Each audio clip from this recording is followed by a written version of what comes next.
What is the most powerful, most misunderstood, and most deliberately wasted force you possess? It is not your intellect. It is not your ambition. It is not your ambition. It is not your physical strength. It is the very energy that creates life itself. The raw, untamed, volcanic power that pulses within your veins. The very same energy that society, from its pulpits of commerce and its flickering screens of distraction, has taught you to treat as a cheap commodity, a momentary release, a quick and fleeting pleasure to be spent carelessly in the dark, leaving you hollowed out, drained, and ever so slightly more disconnected from the man you were born to become. We are speaking of your sexual energy, and you have been lied to about its true purpose. You have been conditioned to believe it is a simply itch to be scratched, a biological imperative to be satisfied with as little thought as possible. They sold you a narrative of release, of letting go, of instant gratification, because a man who is constantly draining his life force is a man who is easily controlled. A man who lacks the fire to build, to create, to conquer his own inner world, is the perfect consumer, the perfect cog in a machine that runs on empty desires and unfulfilled potential. But what if I told you that this energy, this sacred fire, is not a burden to be released, but a treasure to be guarded? What if I told you that the great secret, hidden in plain sight, championed by thinkers like Napoleon Hill in his study of the world's most successful men, is not the suppression of this desire, but its conscious and deliberate transmutation? What if this primalurg, when harnessed, when understood, when redirected, becomes the very fuel for genius, for unwavering charisma, for profound spiritual insight, and for the kind of magnetic presence that bends reality to your will? This is not a journey of denial. This is a journey of alchemy, the ancient art of turning lead into gold. And the lead, my friend, is the raw, chaotic, and often compulsive desire that you have been taught to squander. The gold is the focused, disciplined, and creative God force that lies dormant within you, waiting to be awakened. The question is not whether you have this power. The only question is what you have been doing with it. Have you been using it to build your empire, or have you been letting it leak away, moment by moment, leaving you a ghost of your true self for 500 days? Think about that number. It is not arbitrary. It is a symbol of a complete death and rebirth. It represents a period of sustained, conscious effort so profound that the man who begins the journey is unrecognizable to the man who completes it. This is not about counting days on a calendar like a prisoner. This is about forging a new reality, one conscious choice at a time. It is about understanding that every time you choose to retain this energy, you are not just saying none to a fleeting moment of empty pleasure. You are saying a resounding yes to your higher self. You are casting a vote for the king within rather than the beggar. You are choosing to dam a river, not to stop its flow, but to build a hydroelectric power plant capable of illuminating an entire city, the city of your own soul. The modern world tells you to let the river flow into a swamp of meaningless encounters and pixelated fantasies. It creates a thirst that can never be quenched, a cycle of arousal and depletion that keeps you weak, anxious, and perpetually seeking the next hit of dopamine that will never, ever satisfy the deeper longing of your spirit. This journey begins with a confrontation, a brutal, unflinching look into the mirror of your own habits. You must face the shadow, the part of you that seeks refuge in the screen late at night. The part of you that craves the numb comfort of release, not out of genuine passion or connection, but out of boredom, out of loneliness, out of a deep and gnawing sense of existential emptiness. This is not a moral judgment. It is a psychological diagnosis. That compulsive act, that seemingly harmless habit, is a symptom of a much deeper wound. It is your life force, your creative essence, your spiritual vitality, leaking out through the cracks in your soul. Every time you indulge without presence, without purpose, without love, you are feeding the shadow. You are telling your subconscious mind that you are not worthy of holding this power, that you are incapable of wielding it for a higher purpose. You are reinforcing the identity of a slave to impulse, not a master of your own domain. The energy itself is pure, it is divine, but when it is not consciously directed upward, toward creation, art, business, spiritual growth, it stagnates, it turns inward and becomes poison. It manifests as social anxiety, brain fog, a lack of motivation, a perpetual state of being tired, of being uninspired. You look at the world through a dirty window, seeing only limitation and frustration. You interact with others from a place of neediness, of seeking validation, because you have given away the very source of your own inner validation. Napoleon Hill called this process sexual transmutation. He discovered it as a common thread among the most powerful and influential men he studied. Men like Andrew Carnegie, Henry Ford, Thomas Edison. These were not monks. They were titans of industry, innovators, builders of empires. They understood, either consciously or intuitively, that the most potent energy available to a human being could either be expended through the lower centers for a moment of physical pleasure, or it could be redirected upward through the heart and into the mind, where it would ignite the flames of creativity and genius. It is an act of internal alchemy. You take the raw, primal heat of desire, the fire that forges worlds, and instead of letting it burn out in a flash, you contain it within the crucible of your own disciplined consciousness. This contained fire begins to heat your entire being. It rises, it clarifies your thoughts, it strengthens your resolve, it awakens a level of mental acuity and focus that is simply unavailable to the man who is constantly depleting his reserves. Imagine your mind as a still lake. For most men, this lake is constantly being disturbed by the pebbles of lustful thoughts, by the winds of fleeting desire. It is impossible to see the bottom. It is impossible to see a clear reflection of the sky above. Their mental energy is scattered, fragmented. But when you begin the path of retention, the waters of the mind begin to calm.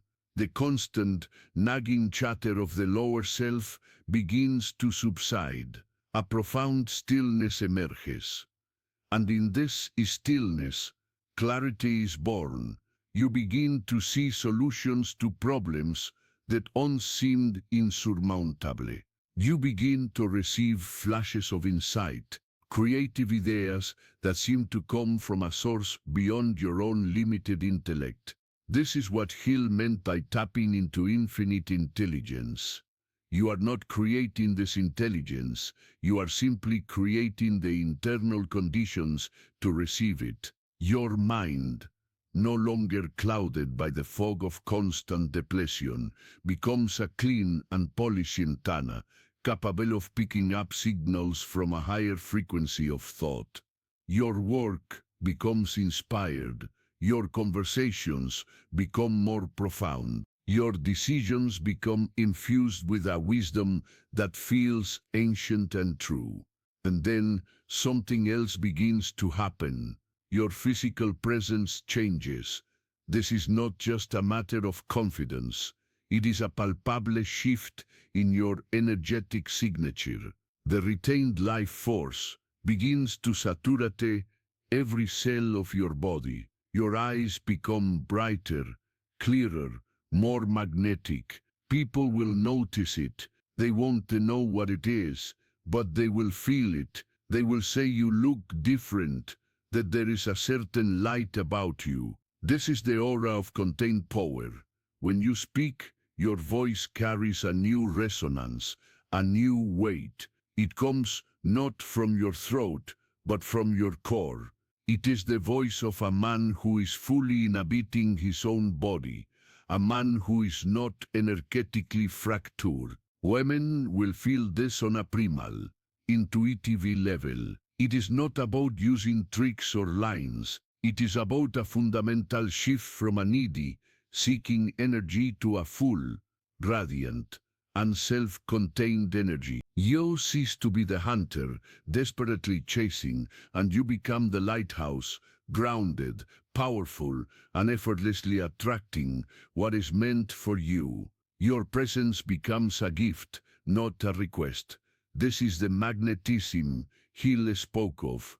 It is the natural consequence of becoming a man of substance, a man whose inner cup is overflowing. But this path is not without its trials. It is a warrior's path. As you begin to contain this immense power, you will be tested. The shadow you confronted at the beginning will not go quietly. It will roar. The compulsions, the old patterns, the deeply ingrained habits will rise up with a vengeance. This is the abyss you must cross. It is the period where your discipline is forged in fire. Your mind will create elaborate justifications to go back to the old way. It will tell you this is unnatural, that you need the release. It will dredge up old memories and project future fantasies with a vividness you have never experienced before. This is the dragon guarding the treasure. Most men flee at this point. They cannot handle the heat. They mistake the intensity of the transformative process for a scene that they should stop. But the warrior understands. He knows that this is the very fire that purifies the soul. He stands his ground. He breathes through the urges. He does not suppress them, for what you resist persists. Instead, he observes them. He feels their immense power. And then, with conscious intention, he redirects that energy. He goes for a run, pushing his body to its absolute limit, feeling the fire move from his loins into his muscles. He picks up a paintbrush, a guitar, a pen, and he channels that raw, creative force into a work of art. He sits down at his desk and puts that unwavering focus into his business plan, into solving a complex problem, into creating value in the world. He transmutes the energy. He learns to ride the dragon instead of being devoured by it. Each time it does this, it becomes stronger. The neural pathways of compulsion weaken, and the neural pathways of compulsion weaken, and the neural pathways of discipline and creativity strengthen. He is reclaiming his sovereign power from the high dopamine circuits of the modern world. He is teaching his body and his mind that this energy has a higher purpose, a grander destiny than a few moments of pixelated pleasure. This journey into the fire, into the very heart of your own primal nature, can be lonely. It can feel like you are walking a path that no one else understands. The temptations of the world will scream at you to turn back, to be normal, to continue wasting the divine spark within you. And as you face these inner dragons, as you feel the immense pressure and the profound potential building inside, you might feel the need for a map, a guide, a community of fellow travelers on this sacred path. The insights we are exploring here are not just theories, they are the keys to unlocking a reality that is waiting for you. And if what I am saying resonates with you, not just in your mind, but in a deeper place in your soul, then this conversation is just the beginning. This channel is dedicated to the journey of transmutation, to providing the tools, the wisdom, and the support for the man who is ready to stop being a slave to his impulses and start becoming the master of his reality. So, if you are serious about this path, if you are ready to truly explore the depths of your own power, then take a moment right now, as an act of commitment to yourself, and subscribe to this channel and turn on the notification bell. Do it now, because every video we release is another piece of the puzzle, another weapon for your arsenal, another light on the path. This isn't about watching videos, it's about engaging in a process of transformation, and by subscribing, you are signaling to yourself and to the universe that you are ready for the next stage of your evolution. Don't let this be another fleeting moment of inspiration that fades away. Anchor it with action. Once you cross that initial abyss, once you have proven to yourself that you are the master of your own vessel, the landscape of your inner and outer world begins to transform in ways you cannot yet imagine. The 500-day mark ceases to be a goal and becomes a simple milestone on an infinite journey. By this point, retention is no longer an effort. It is your natural state of being. The constant battle is over. The inner warrior has won, not by destroying the dragon, but by taming it, by integrating its immense power. The dragon is now your ally. Its fire is your fire. This untamed sexual energy has now fully merged with your spiritual and creative centers. What does this feel like? It feels like an unshakable foundation of inner peace. The frantic, anxious energy that once defined your existence is gone, replaced by a deep, calm, and powerful stillness. You walk through the world, but you are not of the world. You are anchored in a reality that is not swayed by the fleeting opinions of others or the chaotic events of the external world. You possess a presence that is both powerful and gentle, commanding respect without demanding it. Your relationship with desire itself is fundamentally altered. You no longer see women or the world as objects to be conquered or consumed to fill a void within you, because there is no void. You are full, you are full, you are whole, you are energy. Once desperate and seeking is now radiant and giving. You can appreciate beauty in its purest form without the immediate need to possess or expend energy on it.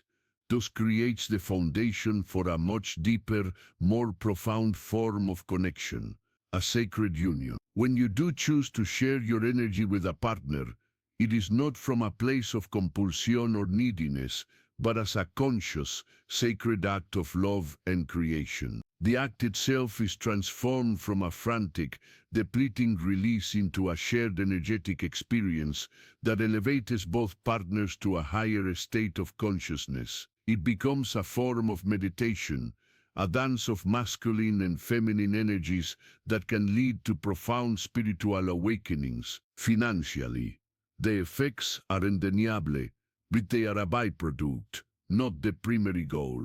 The man who has mastered his creative and energy no longer chases money, he attracts it. His mind, now a laser beam of focus and clarity, allows him to see opportunities that others miss. His unwavering discipline allows him to execute his plans with relentless precision.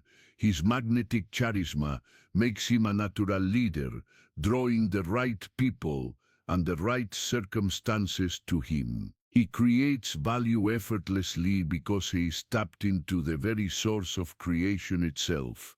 He is no longer working for a living, he is living his work.